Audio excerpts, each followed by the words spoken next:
ഒരിക്കൽ യെരമ്യാവിനോട് കർത്താവിൻ്റെ അരുളപ്പാടുണ്ടായി, യെരമ്യാവേ, നീ കുശവൻ്റെ വീട്ടിലേക്ക് പോക എന്ന്.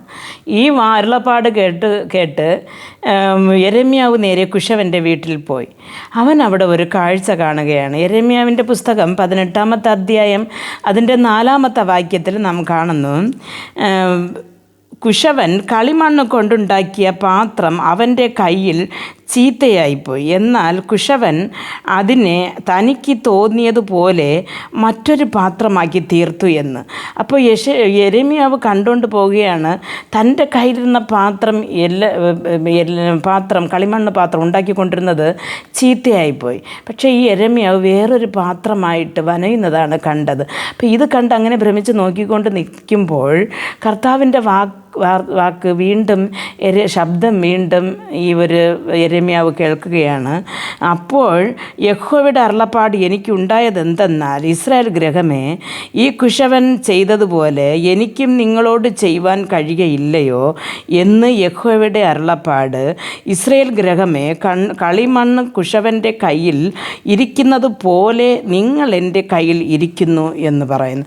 യഹോവയുടെ അരുളപ്പാടുണ്ട്, ഈ കുശവൻ ചെയ്തതുപോലെ നിങ്ങളുടെ ജീവിതത്തിൽ എന്നെക്കൊണ്ട് ഒന്നും ചെയ്യുവാൻ കഴിയുകയില്ലയോ എന്ന് യഹോവ ചോദിക്കുകയാണ് എന്ന് യെരമ്യ പ്രവാചകൻ പറയുകയായിരുന്നു. പ്രിയ ദൈവമക്കളെ, നമ്മളെ ജീവിതം എന്ന് പറയുന്നത് കർത്താവിൻ്റെ കാര്യം, ഉടഞ്ഞുപോയ കുടുംബജീവിതങ്ങൾ, താറുമാറാക്കപ്പെട്ടത്, ഡൈവേഴ്സിൻ്റെ മഹത്തിയിലിരിക്കുന്നത്, അതേപോലെ തന്നെ തകർക്കപ്പെട്ട തങ്ങളുടെ കുടുംബത്തിൻ്റെ വരുമാനങ്ങൾ, അതേപോലെ തന്നെ നമ്മുടെ വീട് ജപ്തിക്ക് പോയത്, അല്ലെങ്കിൽ വസ്തു ജപ്തിയാകാൻ പോകുന്നത്, കടഭാരം, ഇങ്ങനെ തകർത്ത് ഏതേതോ മേഖലകളിൽ നമ്മുടെ ജീവിതം അവിടെയായി തകർന്ന് കിടക്കുകയാണ്.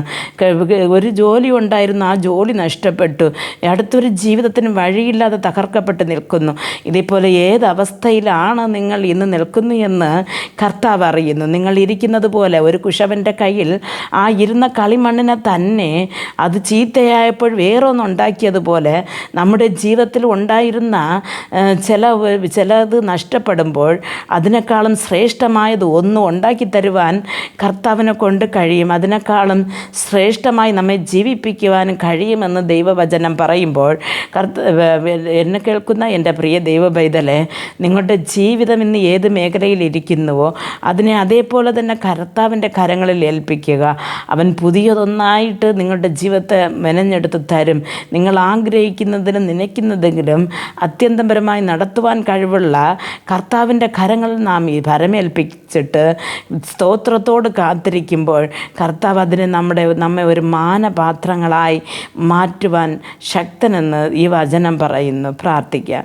ഞങ്ങളെ അതിവാത്സല്യമായി സ്നേഹിച്ചുകൊണ്ടിരിക്കുന്ന ഞങ്ങളുടെ സ്വർഗ്ഗസ്ഥ പിതാവേ, ഈ വചനം കേട്ടുകൊണ്ടിരുന്ന നിൻ്റെ മക്കൾ കർത്താവേ, ഏത് അവസ്ഥയിലായിരിക്കുന്നു എന്ന് അങ്ങക്ക് തന്നെ അറിയാം കർത്താവേ. ഇവർ ഏത് വിധത്തിലാണ് തകർക്കപ്പെട്ടത്, ഏത് രോഗത്തിലാണ് തകർക്കപ്പെട്ടത്, അല്ലെങ്കിൽ ഏത് കടഭാരത്തിലാണ് തകർക്കപ്പെട്ടത്, അല്ലെങ്കിൽ കുടുംബജീവിതത്തിലാണോ തകർക്കപ്പെട്ടത്, മക്കളുടെ ജീവിതത്തിലാണ് തകർക്കപ്പെട്ടത്, ഏതിലാണ് ഇവർ തകർക്കപ്പെട്ട് ഇന്നും കണ്ണുനീരോട് നിൻ്റെ സന്നിധിയിലായിരിക്കുന്നുവോ അവർക്ക് കർത്താവെ തക്കതായ ഒരു വഴി തുറന്നു കൊടുക്കുവാനും ഇവരെ വേറെ ഒരു കർത്താവെ പാതയിലേക്ക് നയിക്കുവാനും അങ്ങേക്കൊണ്ട് കഴിയുമെന്ന് ഈ വചനം പറയുമ്പോൾ കർത്താവെ അത് വിശ്വസിച്ച് തങ്ങളുടെ ജീവിതങ്ങൾ അങ്ങയിൽ സമർപ്പിച്ചുകൊണ്ട് മുമ്പോട്ട് ജീവിപ്പാൻ ഓരോരുത്തർക്കും കൃപ നൽകണമെന്ന് പ്രാർത്ഥിക്കുന്നു.